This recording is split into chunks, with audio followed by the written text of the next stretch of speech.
Bom dia, alunos do 7º ano. Nós vamos hoje continuar o assunto sobre os povos nativos da América antes da chegada de Cristóvão Colombo aqui, em 1492. Aula passada, vocês estudaram um pouco sobre os nativos da América Central, os maias, os incas e os astecas. E hoje, do Central e do Sul. Hoje nós vamos aprender sobre os povos indígenas, os nativos aqui do Brasil. E próxima aula nós vamos ver sobre os povos nativos da América do Norte. Peguem o seu material para a gente poder dar início à nossa aula.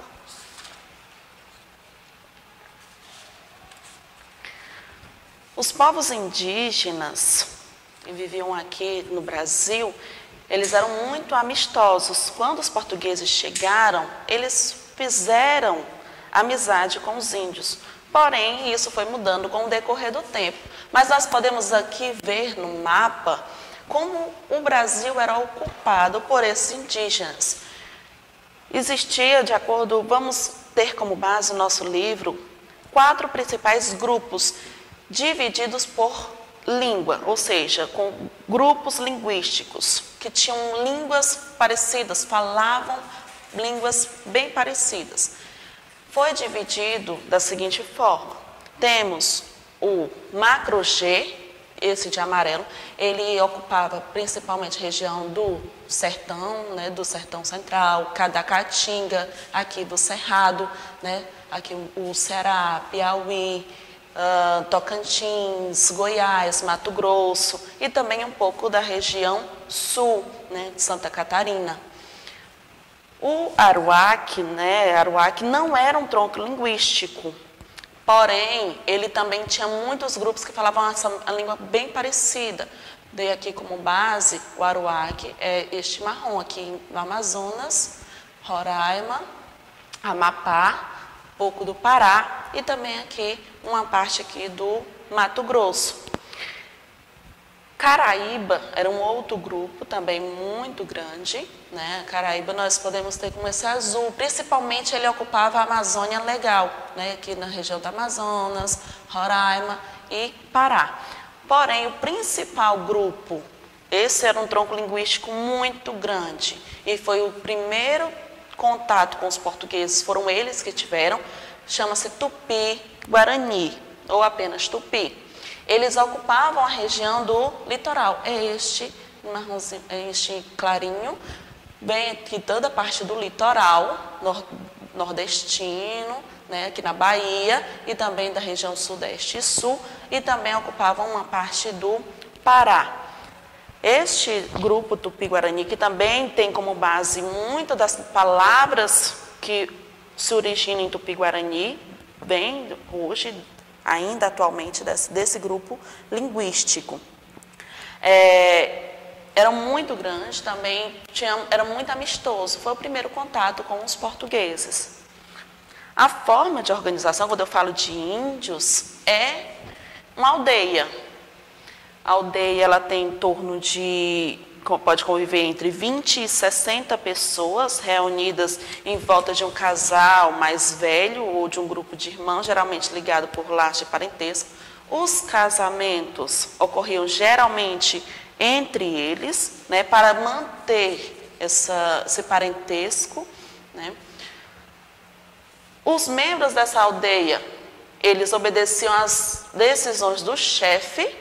O chefe, quem era? Era a autoridade política e moral. Ele era um guerreiro também muito forte, escolhido pela sua aldeia. Em casos especiais, como festividades religiosas, as nações indígenas de uma região podiam se unir. Dentro da aldeia não existia diferença de classe, ou seja, mais rico, mais pobre, classe média, não existe isso, na verdade. Eles ocupam a terra e a terra é de todos. Quando plantam, é para todos se alimentar. Não existe essa terra é minha, aquela terra é sua, não. São de todos. Eu estou plantando, mas o que vai ser cultivado, todos irão se beneficiar desse cultivo. Eu estou caçando, Se eu caço um animal, todos irão se alimentar daquele animal. É algo comum, comunitário.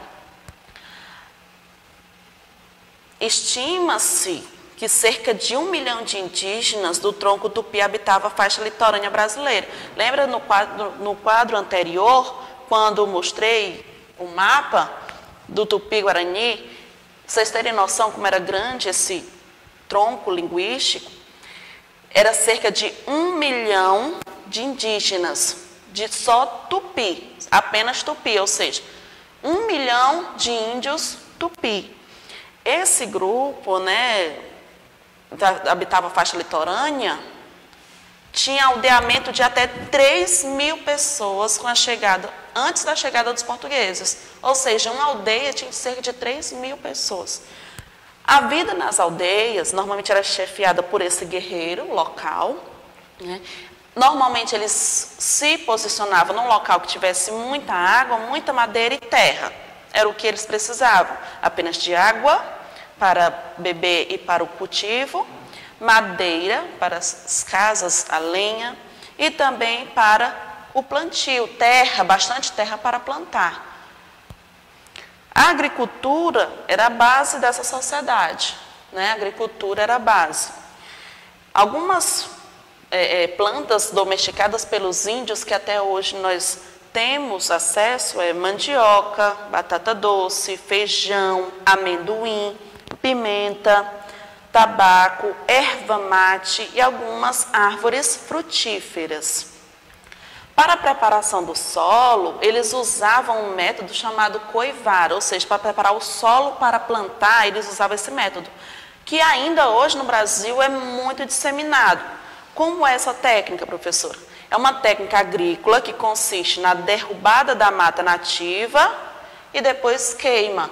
Depois de queimar, a terra vai estar livre para poder plantar. A caça e a pesca também fazem parte da aldeia, certo? Antropofagia, professor, o que é isso? Quando os guerreiros decidiam em uma tribo lutar, guerrear entre suas próprias, entre tribos inimigas, né? Por exemplo, se começasse uma guerra entre eles, uma discordância entre tribos, eles entravam em uma guerra.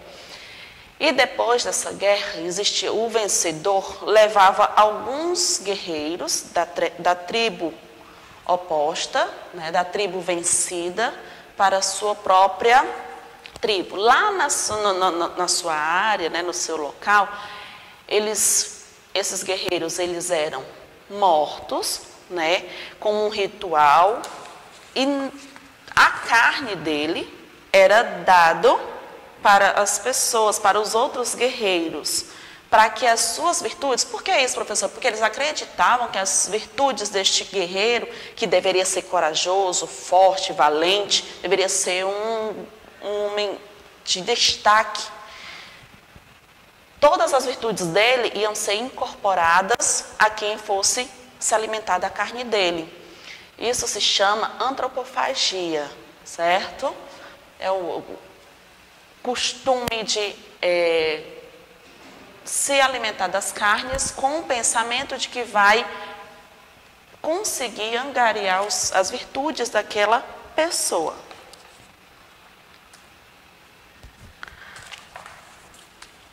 Porém, o encontro entre os indígenas e os portugueses e os europeus não foi muito bom, nem sempre foi muito bom, e por alguns motivos. Certo? No começo, né, a chegada dos europeus ao território foi interpretado por alguns povos indígenas como algo místico, né, como algo misterioso, inexplicável. Porém, no começo teve uma tolerância entre os portugueses e os índios, mas isso foi mudando com o decorrer do tempo. Quando os portugueses viram que eles poderiam utilizar os índios como força de trabalho, como um trabalho compulsório. A tolerância, né, entre eles teve um fim. Quando eles impuseram esse trabalho aos nativos, eles começaram a guerrear entre si, os europeus e os índios. Com o convívio entre os indígenas, as diferenças culturais e as práticas escravistas, exploradoras, marcaram o início do genocídio da população indígena. O que é o genocídio? É a morte, o extermínio de uma etnia, de um grupo étnico, né? Como, por exemplo, aqui são os índios. 4 fatores fez com que começasse a ver esse genocídio.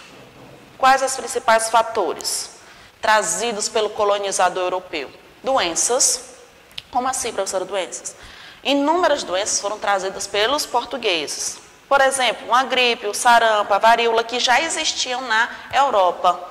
E que alguns dos portugueses já tinham até criado uma certa imunidade. Porém, os índios nunca haviam tido contato com essas doenças. Não sabiam que era estar gripado, que era ficar gripado. Eles não tinham contato com essas doenças. Quando começaram a ter contato com essas doenças, muitos morreram, porque não tinham contato com eles ainda, com essas doenças. Então, acabaram morrendo muitos deles com doenças. E também não tinham ainda o remédio, eles não tinham descobrido ainda, lógico, se não tinham contato, remédios, soluções para essa doença. Outra situação que fez com que os portugueses começassem o genocídio foi a superioridade bélica. Quando eu falo de bélica, eu falo de armas. Então, é muito, vamos dizer assim, injusto uma guerra entre os portugueses com armas de fogo, com armas de ferro, contra os índios que utilizavam, muitos deles ainda, lanças de madeira, flechas de madeira. Então, era um extermínio muito simples, vamos dizer assim, de se acontecer, já que as armas eram de potência totalmente diferente. Uma outra forma que os portugueses utilizaram para exterminar, acabar com os índios, foi a assimilação cultural. O que é isso?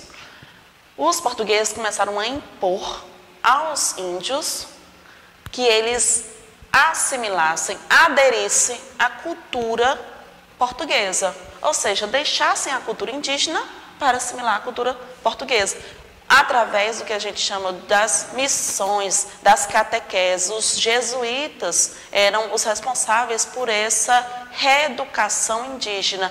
E quando eu começo a praticar a cultura portuguesa, que era utilizar garfo e faca, era sentar à mesa, era vestir uma roupa, era saber me portar em determinados locais, era ser chamado civilizado, eu deixo a minha cultura. Então, eu deixo de ser índio, o que me caracteriza como índio. Eu abandono o que me caracteriza como índio e eu não me aceito mais como tal. Isso acabou com muitos índios, não de forma física, mas cultural.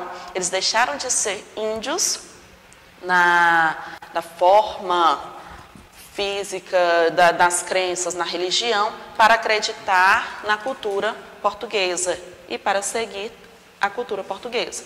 E a outra forma, lógico, foi a escravidão. Nem sempre muito eficaz, mas algumas vezes eles conseguiam escravizar, e logo no começo escravizaram muitos índios, né?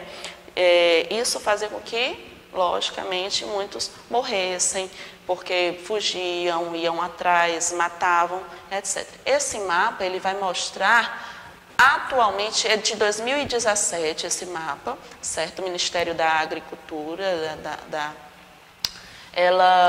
esse mapa ele vai mostrar o território ocupado pelos índios hoje, né? Demarcado pelos índios hoje.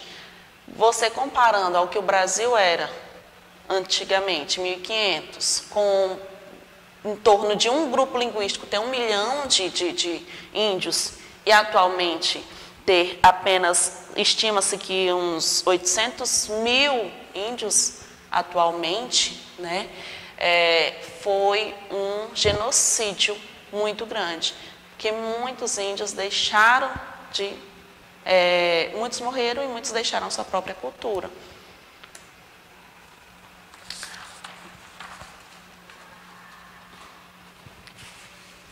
Professora, mas os índios hoje, é muito fácil a vida deles,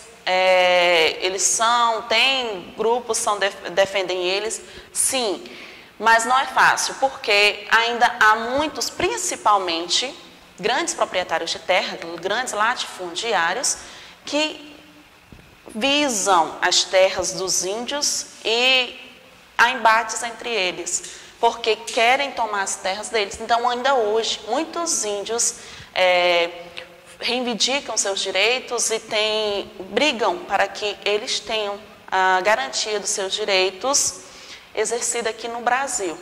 Certo? Para casa, vai ser as atividades da 196 e 197. Acredito que vai estar bem fácil. Continue com os estudos e até a próxima aula.